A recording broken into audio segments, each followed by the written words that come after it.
Assalamualaikum, Mbak. Waalaikumsalam. Kisah selanjutnya adalah kisah Yakub, Nabi Yakub alaihi Salam. Bismillahirrahmanirrahim. Nabi Ishak menikahi seorang wanita yang bernama Rifqah. Bertahun-tahun pernikahan itu, tapi si Rifqah belum juga mengandung. Nabi Ishak menikah dengan seorang wanita yang bernama Rifqah. Bertahun-tahun Rifqah belum mengandung. Namun Nabi Ishak mengingat kisahnya sendiri, bahwa Allah adalah sebaik-baik penolong yang memberikan anugerah kepada Nabi Ibrahim dan Sarah keturunan Ishak di masa usia senja. Jadi Ishak juga dapatnya dengan Sarah itu pada usianya tua. Iya, sudah tua. Nabi Ishak dan Ribqah mempercayai bahwa dengan sabar dan terus berdoa mereka akan memiliki keturunan. Dan benar saja, Allah pun mengkaruniai mereka anak kembar yang bernama Ais dan Yakub. Nabi Ishak lebih menyayangi Ais, sedangkan istrinya Rifqah lebih menyayangi Yakub. Suatu hari Nabi Ishak matanya telah buram ya, maksudnya udah tua. Dia meminta Ais untuk menghidangkan makanan, lalu beliau akan mendoakan keberkahan untuknya. Ternyata ya, Ais segera berburu nih, ingin memenuhi permintaan ayahnya, tapi ternyata si Ribqah mendengarnya, lalu menyuruh Yakub untuk segera menghidangkan makanan agar Yakub mendapatkan keberkahan dan doa Nabi Ishak. Kemudian Yakub pun berhasil menghidangkan makanan lebih dahulu dari Ais. Nabi Ishak yang pandangannya kabur tidak tahu bahwa itu tahu kan suaranya kan beda. Ya, mungkin nggak berbunyi kali. Dia menghidangkan makanan itu adalah si Yakub. Akhirnya Nabi Ishak pun mendoakan keberkahan bagi Yakub yang dikiranya si Ais. Beberapa lama kemudian Ais datang membawa hidangan tersebut kepada Nabi Ishak. Namun Nabi Ishak bertanya, dia siapa? Karena sebelumnya ada yang menghidangkan dan dia mendoakan keberkahan untuknya. Akhirnya Nabi Ishak tahu bahwa yang tadi yang menghidangkan adalah si Yakub. Ais pun bersedih dan marah kepada Yakub. Mendengar kemarahan Ais, Rifqah si ibunya gemetar ketakutan ada keburukan yang akan menimpa Yakub. Oleh karena itu Yakub disuruh pergi ke negeri Haran, tempat pamannya. Di sana Yakub tinggal dan mengembalakan kambing milik pamannya sebagai mahar untuk menikahi anak pamannya yang bernama Rahil.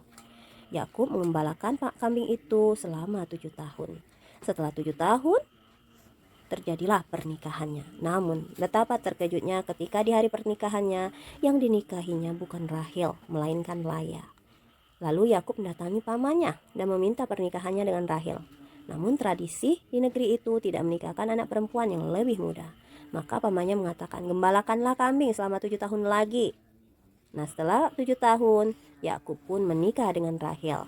Ya, jadi akhirnya tetap menikah dengan Rahil. Ketika menikahi Rahil, ia mengalami kesulitan untuk hamil. Sedangkan Rahil begitu cemburu karena Yakub memiliki anak lebih dulu dari Laya. Oleh karena itu, Rahil menyerahkan budaknya yang bernama Balha untuk dinikahi dan memiliki keturunan dari pernikahannya dengan Balha 1 orang anak. Kemudian, istrinya yang tua tadi menyerahkan pula budaknya Zulfa untuk dinikahi dan memiliki 2 orang anak. Ya. Dari pernikahan Laya dikarunia 7 orang anak. Rahil sangat ingin memiliki keturunan dari pernikahannya dengan Yakub. Ia mohon dan berdoa kepada Allah dan Allah pun mengabulkan. Akhirnya Rahil melahirkan seorang anak yang tampan yang bernama Yusuf. Dari kisah inilah awal mula keturunan Bani Israel. Faktanya dalam perjalanan menuju Haran, Nabi Yakub itu sempat beristirahat dan tertidur. Dia bermimpi melihat anak tangga yang muncul menghubungkan bumi dan langit.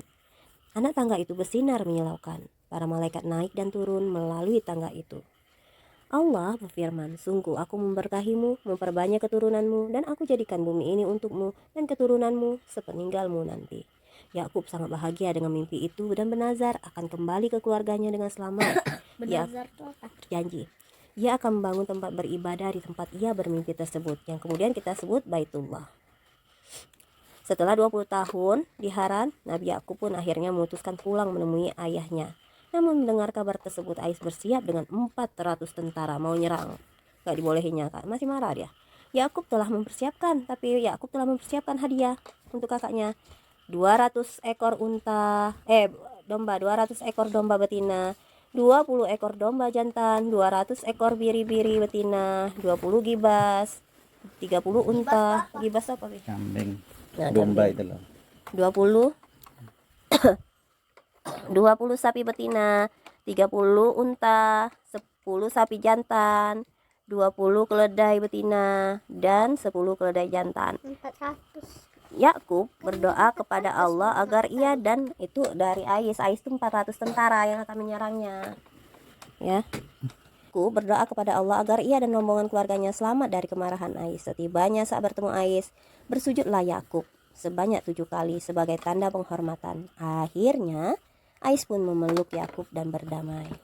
Nabi Yakub menikahi kakak beradik Laya dan Rahil. Dahulu tradisi tersebut dibolehkan, tetapi kemudian dihapuskan. Nazar Yakub akhirnya diwujudkan setelah keselamatannya kembali ke keluarganya dengan membangun Baitul Maqdis. Nah, kisah Nabi Yakub ini mengajarkan kita bahwa kita kalau mau sabar melewati ujian Allah, maka hadiahnya akan Lebih besar lebih lagi. besar. Oke, demikian kisah kita tentang Nabi Yakub. Ya, semoga kita bisa meneladaninya. Assalamualaikum.